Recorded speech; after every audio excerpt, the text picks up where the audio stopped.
Welcome to Everything Rodeo, where we separate champions from the rest of the crowd. We'll take you down the trail of someone's life, a long-haul tour rodeo, and our everyday adventures. So brace yourself. Because it's fixing to be a wild ride. We're your hosts, Nace Renfrey and Cody Stanley.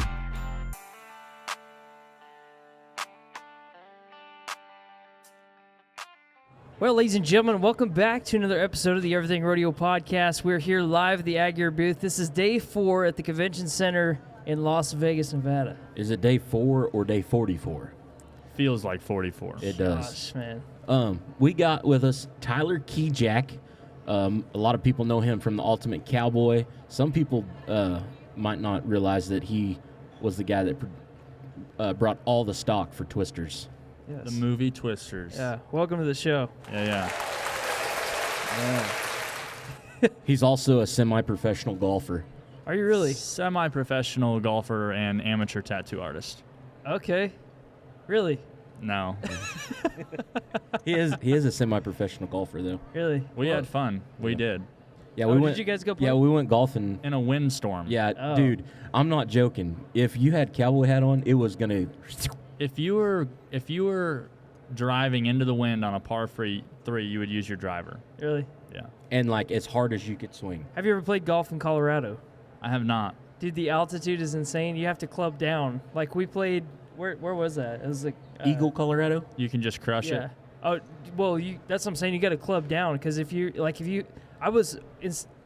if I'm using like a 3 wood or something like that, I'll have to hit an iron just because I was hitting it too far. Like I think we played. We played on the world's tallest hole. Yeah. So like, you're like 1,000 foot above the green. Yeah, you're up on the mountain. Wow. So you hit it down in the valley, but even with my 4 iron, I was cooking it like 300 yards, and That's it was crazy. like, Man, make you insane. feel good about your golf Oh, game. dude. yeah, literally. Yeah, go play golf in Colorado if you don't feel good about your golf Yeah, game. you'll feel like Tiger Woods. Right. I got the highest hole. I got what's it when you're 1 under? Is that I don't know. Does it make your ball go straight in Colorado too? Because I need that. No. It don't. Unfortunately not. It just makes it go a lot higher and farther. Chapstick does. Yeah. Okay. Yeah. Put some chapstick on your iron head. Right. It works. That's right. Kiss stick. Yeah. Yeah. Kiss stick. Yeah. Nice. So, what are you doing out here at the NFR? I feel like I'm just like a wore down like rope and steer. I'm just used and abused out here. Just they've been roping my outside leg all day long.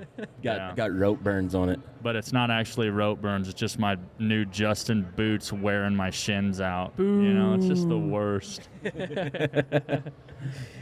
Yeah, you need some Fenolio boots, man. Oh, Fenolio? Yeah. Really? Yeah, If go you ain't visit 'em. Fenolio, you ain't Coolio. There we go.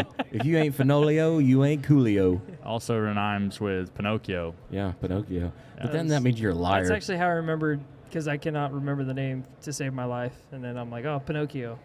Fenolio. Pretty much the same, so. But. We have been heckling people that walk by, just so you know, but we're not mean. We're nice hecklers. You guys look great. Well, tell us a little bit about your experience on the Ultimate Cowboy Showdown, how you got on, and your experience on the show. Well, the TV business is interesting, and being a cowboy in the Western lifestyle and then having cameras in your face and drones and anything that you're doing is just amplified when there's a camera there, it feels like, And then the challenges aren't necessarily traditional rodeo or ranching events. They all have some weird twist that Trace Adkins come up with to throw you off, so it makes it difficult to just do normal stuff, In the second season, you guys had a little wreck. You ended up in the hospital. Or is the second time you was on the second season? So, that I was riding my horse trying to get rid of the bandits, and they blindsided me. It was a complete accident. The guy didn't mean to, but hit the rear end of my horse, knocked me out. Worst I've ever been stoned, cold, gone. Just like, doof. Yeah, Gone. I was snoring for quite a while. Hey. So any experience with the show business prior to Ultimate Cowboy? Yeah, I filmed some commercials, and then I was in a movie that was on Netflix. I think it's still on Netflix. It's called Rodeo Girl, and I had some lines in it, and I played kind of an outlaw in it. I was raising hell on that movie. So that was pretty cool. And that movie actually started, I was just supposed to do some trick roping, like do the butterfly and some scenes and rope the dummy and some scenes. And it turned into a supporting role on that movie. So that was kind of wild that they just wrote in a part for me as we went. Yeah. That's cool. So when Ultimate Cowboy Showdown came, was that kind of, did you have like a motive to want to join the show? Is that why you started? Or was it kind of like this, you wanted to be more involved in like this production type of deal? Well, I mean, the show called for season 1, and when I say the show called, a random, producer from Los Angeles said, "Hey, we're gonna start a TV show, and it's gonna be about cowboys, and Trace Adkins gonna decide the winner." And I said, "That sounds like a scam. Count me out. You cannot have my credit card I was information. like, yeah, count me out. I'm not in on that." And so they have the first season, and I see it on TV, and I was like, "Oh, those people were for real." Yeah. I could have won $50,000. Like, all right.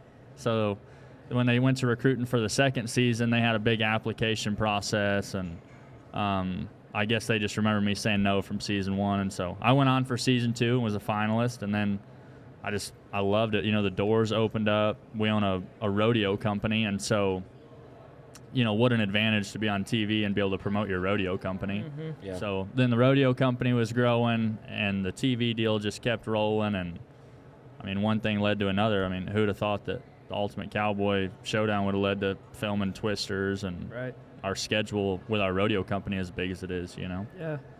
What's some of your biggest rodeos you got going right now? So I have a really cool rodeo next year that's going to be in Sauget, Illinois, at a Major League Baseball stadium. Oh, heck yeah. The first night is going to be the Bull Tour World Finale. It's going to add more money in the history of the IPRA for any standalone bull riding event. And then the rodeo is just going to be a really good added money rodeo, but it's just going to be a cool atmosphere, bulls in the ballpark vibes, Yeah. Yeah, that's gonna pretty be awesome. cool. Kind of going back real quick. So you ended up winning the Ultimate Cowboy Showdown? Yeah, so season 2 I was a finalist, Okay. and then they had me back for the All-Star season, which was Okay. season 4. And then in season 3 I participated in, I helped design challenges and just helped authenticate it a little bit for Okay, them. cool. What did you use? Did you take that money and invest it into your, like with more stock or just your business in general? Yeah, so it was like $112,000 altogether Oh, okay. is what I'd won, Oh, wow. with cashing out on prizes, and some of it went to buying stock and stuff. But I actually bought a little place down the road, and that's what we call our guest house now. So Okay. ranch hands, guys passing through. My dad lives there, So that's what I did with some of the money from the Ultimate Cowboy. Okay, cool. And then you talked a little bit on the movie Twisters. So tell us a little bit about that. Everything you had your hand in that show, that movie. So they called, and I thought they were legit from the start, because when they reached out, it said Universal Studios. And I was like, I've heard of that. This is not a scam. So, I was involved in all of the original planning of, everything from dirt work to laying out where the bleachers are going to be, to the vendor area, to the lighting, to where we can and can't place these wind machines. And there was a lot to it. When we would film, there would be like 600 plus people on site every day. And it was just a lot of moving parts. And they're all from California. No shade on California, but they had no livestock experience or anything. So I had to be really hands-on on every piece that went into it. Right. Yeah, so and if you haven't seen that movie, it's a pretty chaotic scene where essentially they make a stop in Oklahoma, and they go to this rodeo, and I imagine a lot of it on, like you said, wind machines and that kind of stuff. So how much of that scene is actually after, like, effects and stuff like that? Like all the lightning and wind and debris, most of the debris was all real. Yeah. But then there's like stuff that was overlaid, like the animals weren't in the storm that they created. You know what I mean? But it kind of looks like they were. Yeah. And then, like, they dropped that trailer into a pool. What was really cool about that, some background information. So that hotel that was right across the street was just a really, really low-dollar hotel. It was just a motel. So that hotel was actually there. Yeah, so it was a real motel, right? And it was a really trashed-out little motel. Again, no shade on that. That sounds bad. Where was this all filmed at? Spencer, Oklahoma, in HOOD Hood. Really? Yes. Okay. Yeah. So we had security with us all the time, and they had that. It's a main road that runs through, like a 4-lane main road. They had that thing shut down while we filmed, and like you had to detour around town. It's a busy area. But anyway, so this little motel across the street, they wound up adding on and building like a secondary, like they built permanent stuff for the motel. Right. And then they built them, they didn't have a pool, they built them an underground nice pool. And they said, hey, if you'll let us film here and do this, we'll build this onto your motel. And if you'll let us drop a real trailer in this pool, we'll fix the pool after we ruin it with the trailer. We'll guarantee that the pool will hold water, blah, blah, blah, and you guys will have it when we leave. Yeah. So they got a really good deal. Now they have the Ritz-Carlton. Yeah. I went from $30 a night to $70. Man, yeah, or you can pay by the hour. Well, I was going to say, the original Twisters, I'd kind of, like, I don't know, ever since I was a kid, like, natural disasters, like, always were, like, crazy to me in my mind, you know? So, like... With a mustache like that, you're telling me you're scared of a tornado? Could you imagine this on the road, though, chasing tornadoes? I can imagine in 200-mile-an-hour winds, that mustache staying exactly where it is. Exactly. Yeah, but in the first film, they actually had... it was like an old rundown town, and a lot of people had businesses and stuff set up there, but I know that they actually had paid that town. They said, hey, we're going to destroy this town for this scene, but we'll build it back. So essentially kind of the same thing. Like, you know, it's just crazy how they go out of their way for movies, you know, to be able to, like, actually reconstruct towns or buildings just for an actual scene that might be in a movie for, what was that, 5 seconds? Yeah. Well, I think what people don't understand is the amount of money that's involved with filming. I mean, when you can fix anything with money. I mean, you can almost buy more time to live with more money. I mean, you can fix anything. So when people are like, oh, we can't do that or we can't accommodate that, well, how about this check? Yeah. And then people start accommodating. Oh, okay. Yeah, we can do that. Yeah. So that's great. What was one of your favorite parts of filming the movie? I don't know. Glenn Powell's a dog. He was cool to be around, you know. He heckled the bull riders and thought he could ride them longer than our bull riders that we had. Did he get on one? No, but I think he would have. Yeah. I really believe that in my heart that he probably would have.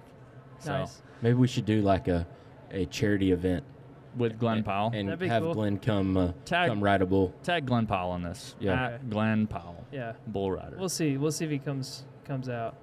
There's a But, chance, but yeah. I don't know. I think the whole thing was pretty surreal for me. You know, I made a pretty big negotiation on my part to have our sponsor logos in the movie. Yeah. I mean, I took a pretty substantial pay cut, but like you can see Total Feeds in it, you can see Taco Casa in it, you can see Wrangler, you can see all our big sponsors in it. That was really important to me, you know, for on my end, you know what I mean? They wanted they could have sold those spots to whoever. Right. Yeah. And, you know, I just took it upon myself to say, if I'm going to be involved, this is what it's got to be. They countered back, and that's how we finalized that. That's pretty cool. So when you went back and watched that scene, was it anything like it was whenever you shot it? You know, yeah, it really was. It wasn't a whole lot different. Yeah. Sequences were different, Right. you know, and like the order that we did things was a little different, but we filmed everything at night, like at dark, and we would film until daylight, you know, so we'd sleep all day and we'd film all night. Okay. Yeah, it's hard to really just point out one individual thing. The whole experience was pretty cool. Pretty overwhelming, though, because like time slots are very important. Yeah. I will say one of the cool things is we filmed for a week straight. It took me like 30 days to do all this, and we filmed in July, which is a rodeo company's busiest time. Mm-hmm. But one night it monsoon rained, and I'm talking flooded this arena and the back pins and the movie set. And I was the person who was like, this is going to ruin everything. Like, how are we going to carry on filming tonight? And, going back to you can fix anything with money. That night, like when we got done filming, they scraped all of that dirt out, hauled all the dirt off, brought all new dirt in. Really? Yeah. In one night. I mean, like, when I tell you scraped, I mean, like, $20,000 worth of dirt, Scraped just down like to the hard that. pan. Brought bulldozers in, and you would have never known that it rained. Wow. That's nuts. It's insane what they do for movies. Like, yeah, really. it is. It really is. And it wasn't even like they were just like, yeah, it's no big deal. Dang. It'll be all right. We'll fix it. Just So knock it out. from Twister, like the original movie, to Twisters, what's your thoughts? There's a lot of opinions on the second movie. Sequels are hard, man. Yeah. Sequels are hard. I feel like the only sequel that I've really liked was Maverick. Yeah, that they definitely outdid the first one, I think. On Yeah. Maverick. I feel like there's some that are equal, but there's really not any that are better. Other than I thought Maverick was better than the first one. Yeah. Yeah. I don't know. I don't know. It's hard to say. Well, really. probably because you're involved in the second one, it's probably a different experience. But having The work that goes into yeah, it. well, and having I can appreciate Twister 100%, and I think that it's just people love the movie Twister, and Yeah. so I feel like no matter how good Twisters is or was, that there's some people that Twister is near and dear to them. They Right. fell in love with those characters, that storyline, Yeah. and that plot, and no matter how good or bad the next one was, Yeah. before they even watched Twisters, it can't be Yeah. as good. I was literally just waiting the whole time for some of the OG characters to just happen to be in there, or they're the old Yeah. people still storm Yeah, chasing. Helen Hunt and them. Yeah. Yeah, that'd be Yeah. cool. There you go. You got some fans, man. But yeah, so and being out here, it's crazy. It's just like that, or walking through the convention. It's Yeah. just crazy how many people, recognize you and know you from the show, and Yeah. what an overwhelming Right. response that is. Yeah. And has been. Yeah. Yeah. Well, I think it's really cool that you've taken this opportunity to elevate your business. You know what I mean? And just the opportunities that have come from it. So who'd have known? You just doing a little trick rope and could have opened up something else, and then eventually you got on the Ultimate Cowboy Showdown, which you made some money to almost invest back into your area where you could have guys come stay, or your dad, your parents or Yeah. whatever. But then also to elevate your business now. Being involved in Twisters and opening different doors and stuff like that, and staying true and loyal to those sponsors that are behind you, like what you did for the movie. Right. I think that says a lot too. But now you have even more opportunities for hauling stock to different rodeos, that kind of stuff too. So I think it's pretty dang cool. And we've been talking about the movies and Ultimate Cowboy.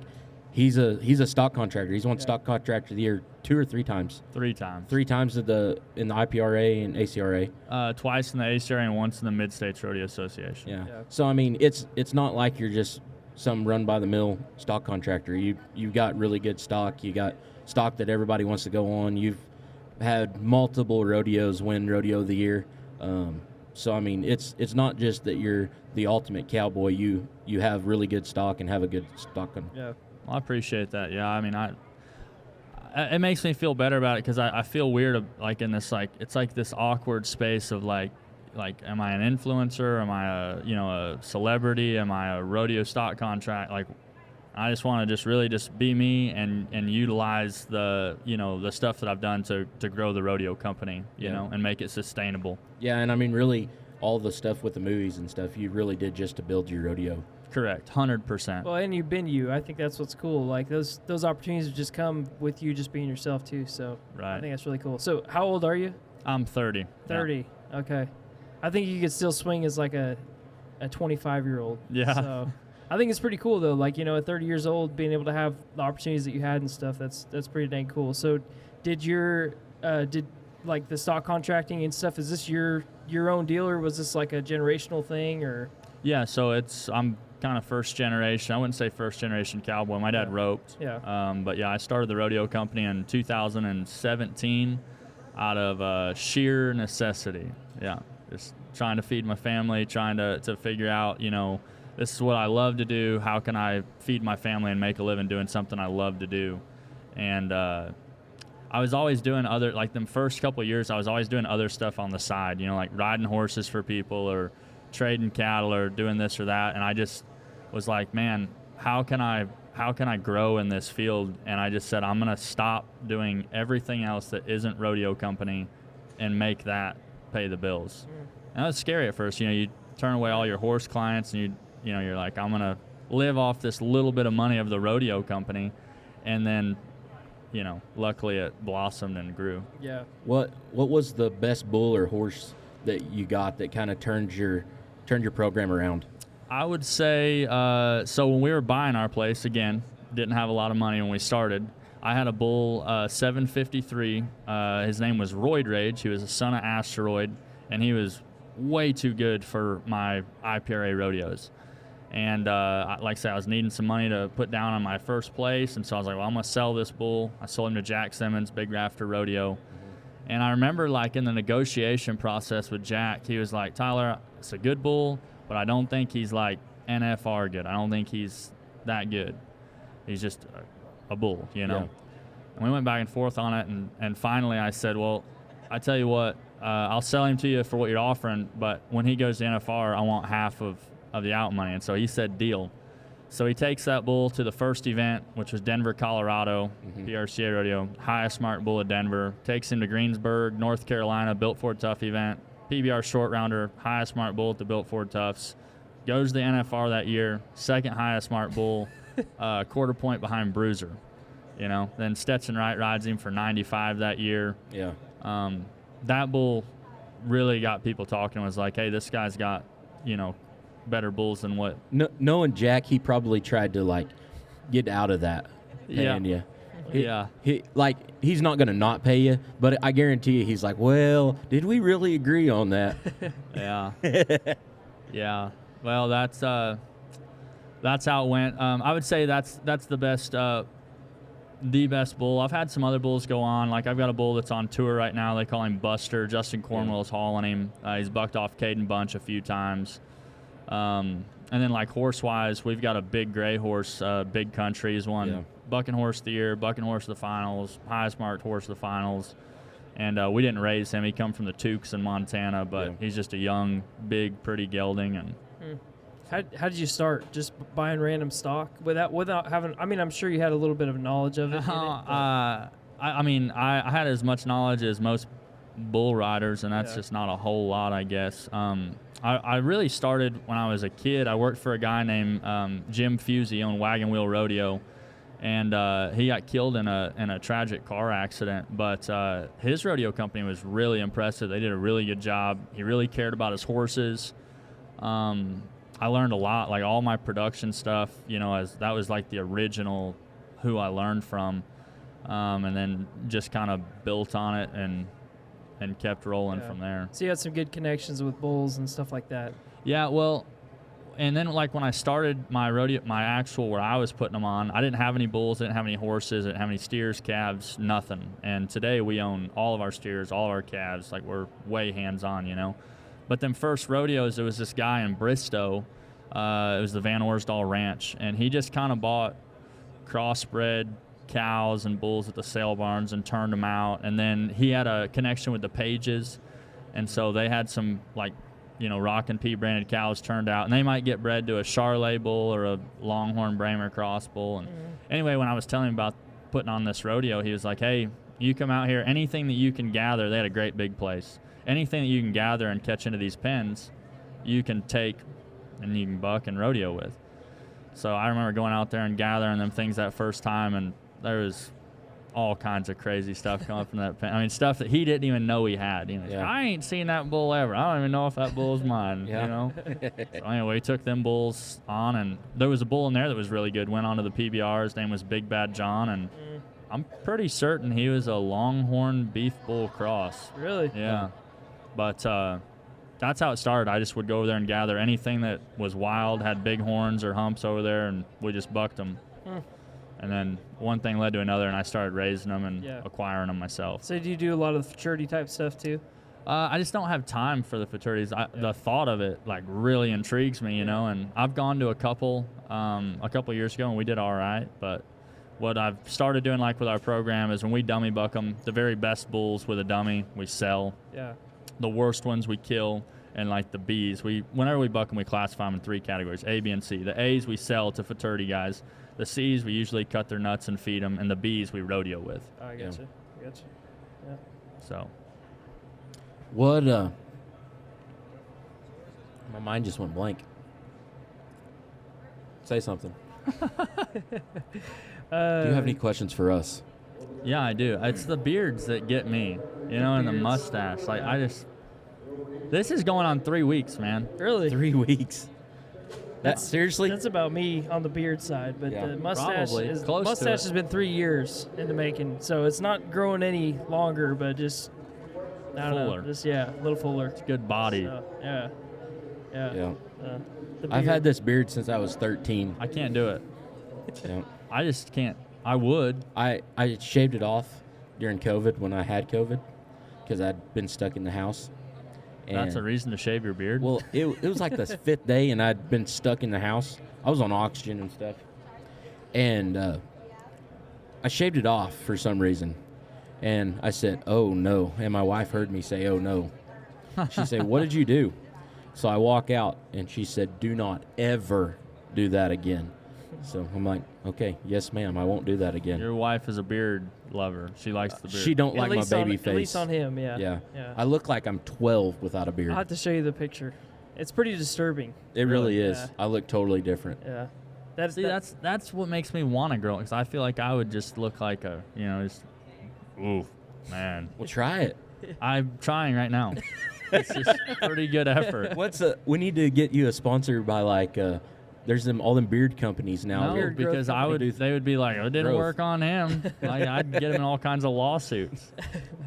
That's funny. Well, if it did work, it would be really good. Yeah, I would be a good guinea pig. Yeah. Like, if you can make this guy grow like that guy, he's got a good mustache. Yes, he That does. is a nice mustache. And all the way across, and I can't do it. Yeah. Yeah. I'm going on 3 weeks, and this is all the lip hair I got. I just can't do it. Man, hey, that's like I said. This has been 3 years in the making, so it takes some time. All right. So, you're here doing some meetings and stuff, but Yep. You're a stock contractor in the ACRA, IPRAs, the amateur rodeos. Yeah. You was telling me earlier that you're got a meeting. Maybe you're going to be able to get your PRCA card. Yeah, so that's part of the reason why I'm out here is, obviously, PR and just looking for the opportunity to acquire, a card where when I do have them A bulls that I don't have to sell them, like I've got a stage for them. Right now, the A bulls, it just doesn't make sense even taking them to our rodeos, So if I had a stage for them, then, we can keep them. All right. So I got that going, and then, I don't want to get into too much detail, but, there's 2 movies that we're working on right now. We're in the, kind of the setting it up and the scripts and the layout and going over some of that. So more film in the future for Just GK call Pro him Rodeo. Mr. Hollywood. Seriously. Yeah. It sounds like you just kind of fell into it almost. Yeah, well, it's like it just keeps, it's like the more you do, like the more that you're relevant in that space. Yeah. And it seems like they just keep more and more. It's like not even that. I've even had people calling about like doing commercials and stuff, Oh, wow. It's like if they want a bull in the commercial, Yeah. something just simple, they're like, well, that guy did it for Universal, and Yeah. you ought to call him. Yeah, I seen Cord did one with Coors the other day. Oh, yeah. Yeah, he had what's that big Brahma-looking bull of his? Not Solo. I think it was Solo. Oh, yeah. He had him You in. said big. Solo's little. Well, he looked big in the commercial. It's the angle. It's all in the yeah. angle. Yeah, the angle. Yeah, they had him in a Coors buck and shoot. Like they had the buck and shoot made out of Coors cartons. It Really? was pretty cool. That is cool. It's funny because he used to not stand in a metal bug and shoot, would tear one of them up. So it's funny they got him in a cardboard one. It was I think they had beard in them, but Yeah. you know. Yeah, that's funny. So what's the plans for 2025? Well, I said we are going to cut back on rodeos. We did 47 this year, and I was trying to woe up a little, but I think we're going to have more than that this next year. So Wow. just a lot of rodeo. Finish that movie, and just roll on from there. Yeah, that's awesome, man. It's pretty cool that just since 2017. I mean, when you think about 2017, it really doesn't seem like it was that long ago. But that's, a couple years from now, it's going to be 10 years ago. So Right. It's wild. So Yeah, it seems like it's moved pretty fast, but my little boy, he turned 3, and I can't wait for him to get old enough that he can, help with the rodeos. And Yeah, that's pretty cool. Just one. You just got one kid. just one kid. Yeah. So, is he going to be a bull rider or a team roper? I hope team roper. Yeah. I'm gonna trash talk If you- bull riders around him so that way he doesn't want to I be was one. gonna say, if you need more help, you better make sure he's a team roper. Yeah, Yeah. I'm hoping he's a team roper. Yeah. So, on the way out here, you went to Wickenburg. I did. Did you win anything? Is the IRS watching this podcast? I hope not. I did all right. Well, I wish I would It have wasn't. called you. It wasn't because great, but it was all right. team roping is a team sport, Yeah. and it was all one-sided at every roping that I went to. Really. Yes, it was terrible. I will say, instead of talking about my triumphs there, I will say I was 5th high call for 35,000, had to be 9, and my header didn't touch him with his rope. Ooh. That was Yeah. the day before I come out here. So in the 12.5 big gamble at Rancho Rio, Yeah. there was a guy we was watching. He was high call, and he broke out. He had to be 12. He had them all beat by like 3 seconds going into the short round.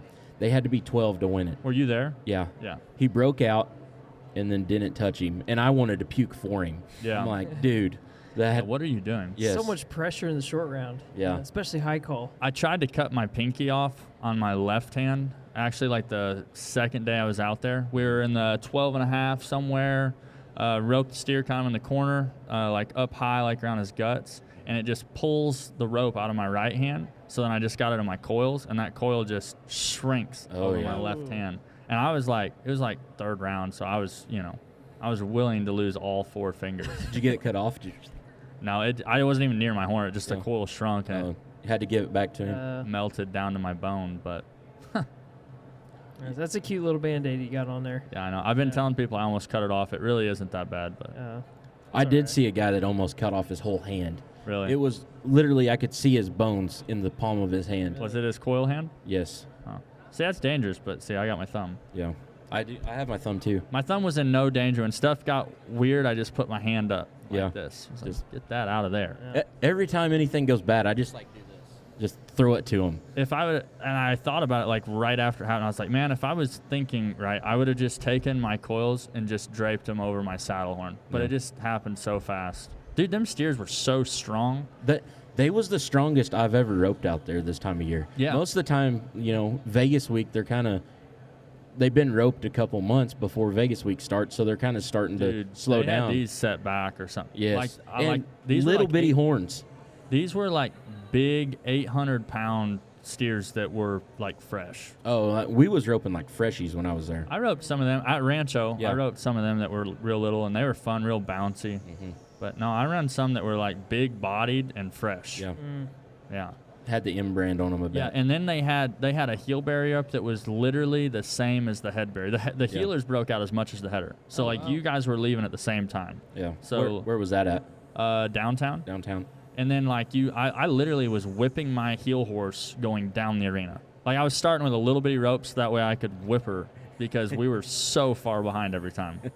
That's not good. I've never it heard took of a- that. it Like took a heel a- barrier. Oh yeah, they have a heel barrier a bunch. Oh. Usually though the heel barrier is just like It's like in the front of the box, Yeah. and it's Oh. still a World Series. this one. You had to have your heel horse backed up all the way to the corner, and it was 18 inches in front of her chest. Really? It was just like the head barrier. Was that in the 12 or what? Yeah, it was 12.5. Oh, was it the big roping that they have? It's no, like it the wasn't five, the high money. the It was a high- 5-header. Yeah, the 5-header. Yeah, but it wasn't like $500 fees. It was Oh, it $300 wasn't. fees. I think. Yeah. But Dang. I don't know. I'm gonna go back out there on the way home. So Yeah. my rig is at the Flying E Ranch right now, and Oh, heck there's a yeah. guy taking care of my stuff there, and so I'm just gonna go back. I'm gonna try to get them again. So you out here for the rest of the NFR? Or No, take it? 3 or 4 more days. Must be nice. Oh, Must be nice. so We're ready to go home. I'm ready, man. I was ready the second day. Like it's like the thought of it. Like every year, like I'm like, man, it's gonna be fun. We're gonna go to Yeah. Vegas. We're gonna go to Arizona. And I get out here, and it's just like, man, I'm wore down. Yeah. I always have fun in Arizona. Like, I can be losing and have fun in Arizona. Yeah. Out here, you can be losing and it sucks. I think it's just the traffic, dude. They're like, everything's really like, it's actually a good time. Like the rodeo, all your friends are here. Basically, everybody you know's here. Yeah, All we're the not trying shopping. to discourage you Yeah. from coming to Vegas No, because yeah. it I is a think good time. No. It's just like when we're out here, we're working. We're not here on vacation. And then I feel like the schedule, it's like, you even if you sleep in a little bit till 9, you got to you got to get ready to come into town, especially if we have a podcast every day at 1 o'clock. Then it's like that's half the day's over. By the time we get back to the truck, you either decide if you're going to the rodeo or not, or you got to go get something to eat, and then it's like good luck getting it down the road. Then, so I've got a belly full of beer, and I'm a little tired, and I've got this cab driver that is driving with 2 feet. I mean, and he's just like forward stop, and I'm like, man, you're going to have to stop, or I'm going to let it come up in this cab. All right. I got a little rowdy last night, and it's in my belly, and you need to quit driving with 2 feet. Anyway, that's part of the experience. That's the only night that I went out in Vegas. Like I said, I told you I was in bed at like 8 o'clock last night. Nice. Yeah. Got any more late nights planned?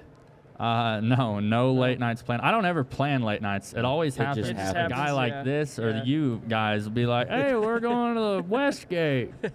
If you don't come, you're a loser. I'm like, well, I ain't no loser. I'm going. Have you been to the rodeo yet? No, I'm going to go Monday. Go Monday? Nice. Yeah. Heck yeah. Go Monday. Cool. Last time, I feel like I'm bad luck. Last time I went was the night that Coleman Proctor and then break the arena record, get flight out for a crossfire, and Kai Hamilton gets KO'd. So I haven't been since that night. Dang. Maybe you're just bad luck charm for everybody. Yeah, that's why I was like, I'm going to stay out of there. Yeah.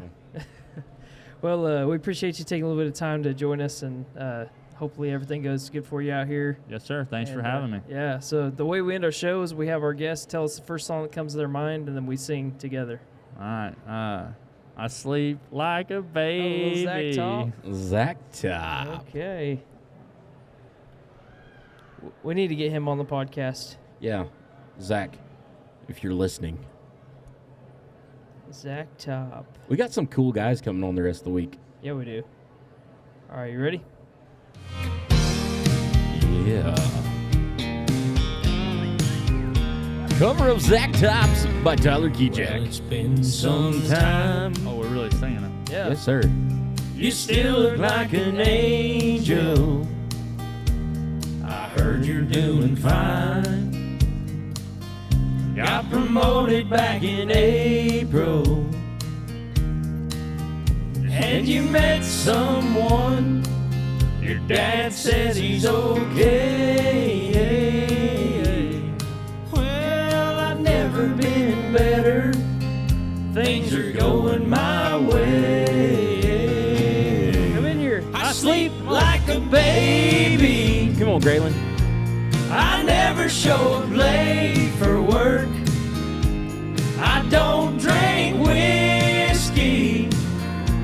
I don't know how it feels to hurt. Oh, I ain't been lonely since you said goodbye. Wish I could say I miss you. There's people that think it's Zach Top. But you never do rely. Zach Top, live in concert. Everybody stopped. Everybody thinks it's Zach Top. It's not Zach Top, everybody. It's not. We're just as good as him, though. People coming around the corners. This Literally. guy is a celebrity. Well, we appreciate y'all checking in, sticking around. And listening to another episode of the Everything Rodeo podcast. Want to thank Mr. Tyler Kijac for coming on the show.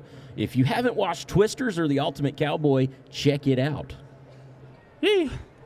And little plug for TK Pro Rodeo, the next generation.